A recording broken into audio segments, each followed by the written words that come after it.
I can remember when you were within. Oh, I didn't care.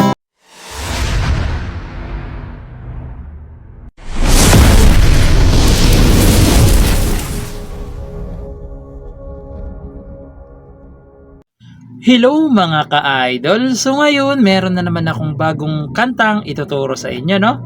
So yung title pala nitong kanta ay yung Through the Years by Kenny Rogers. Pero flocking version yung aking ituturo, no? So dito muna tayo sa kanyang pang whole flocking, okay? So yung bilang muna ng string is 6, 5, 4, 3, 2, 1. Okay? So, yung pang-whole flocking natin is ganito lang. 4, 4th string, 4, tapos 3rd string, tapos 2, 1 sabay, tapos 3 ulit. Okay? Yan yung pang-whole flocking natin. Okay? So, ulitin ko lang. 4, 3, 2, 1 sabay, tapos 3 ulit. Okay? So, yan yung pang-whole flocking natin, no? Yung mag-iiba lang dyan, yung mga bass. Okay, yung mga bass lang. So sa chords, pag may nakita kayong number sa taas ng chords, ibig sabihin, yun yung bass. Yun yung string. Halimbawa, sa G may nakalagay na 6, halimbawa lang. So number nun is 6, ay itong 6 string din. Okay? Tsaka na kayo mag 4, 3, itong 4, 3, 2, 1, 3. Okay? So ganun siya, no? Sa kada chords, isang beses yung gagawin yung plucking na yan. Okay? So, proceed na tayo dito sa kanyang whole verse.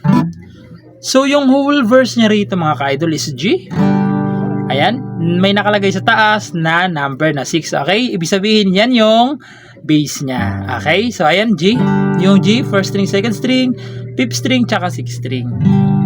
Sunod, B7. Yung B7 is ito siya. Fourth string sa first fret. Ayan. Tapos, third string sa second fret, tapos fifth string sa second fret din. Okay, ayan. So, ayan yan yung B7. O, may nakalagay naman dyan na number, no? Ibig sabihin, fifth, kasi 5 yung nakalagay. Fifth string. Okay? So, dito na tayo sa E minor. So, yung E minor, ito siya, fourth string lang, tsaka fifth string. Ayan, may mga number naman niya, kaya hindi ko na isa-isahin para mabilis tayo, no? Ayan, E minor. Sunod, G7. Yung G7, first string, fifth string, tsaka sixth string. Ayan, G7. Tapos C. Yung C, second string, fourth string, tsaka third string. Tapos D. Yung D, first string, second string, third string. Ayan. Tapos pupunta kayo ng B minor. Yung B minor, nandito siya sa second fret. Tapos sa third naman, second string. Sa fourth fret naman, fourth string, tsaka third string lang. B minor, tapos pupunta kayo ng D7. Yung D7, second string to, first string to, third string naman to. Ayan. D7. So, nakikita nyo naman dyan yung mga number, no? Yan yung mga string, okay? So, tapos pagkatapos ng D7, babalik lang kayo ng G, B7, E minor, G7, tapos C, tapos B minor, tapos A minor naman. Yung A minor, second string, fourth string, tsaka third string. Ayan, A minor.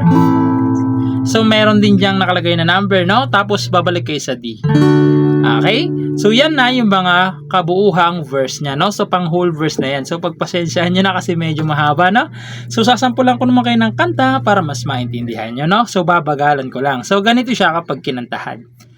I can remember when you were there. Oh, I didn't care for anyone but you. I swear you thought we'd everything the rest. Can't imagine anything we've missed. Can't imagine anything two of us came to through the years. So, doon na yung papasok sa chorus, na.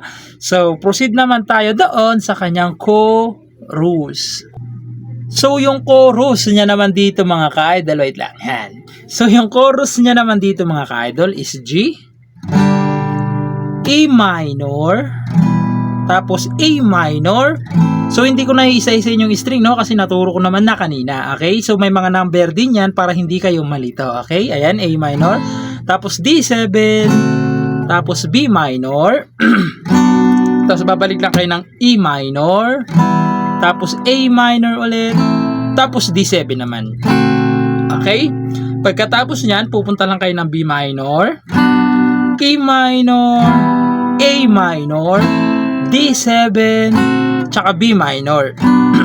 Tapos niyan, pupunta kayo ng E minor, tapos C, tapos isa pang C, tapos A minor ulit, tapos D7, tapos G. Okay, so pagpasensyahan nyo ng mga ka-idol, no, kasi medyo mahaba itong chords ng chorus, no, parang same lang doon sa verse, mahaba rin, no. So sasampulan ko kayo ng chorus para mas maintindihan nyo, no. So ganito naman siya kapag kinantahan.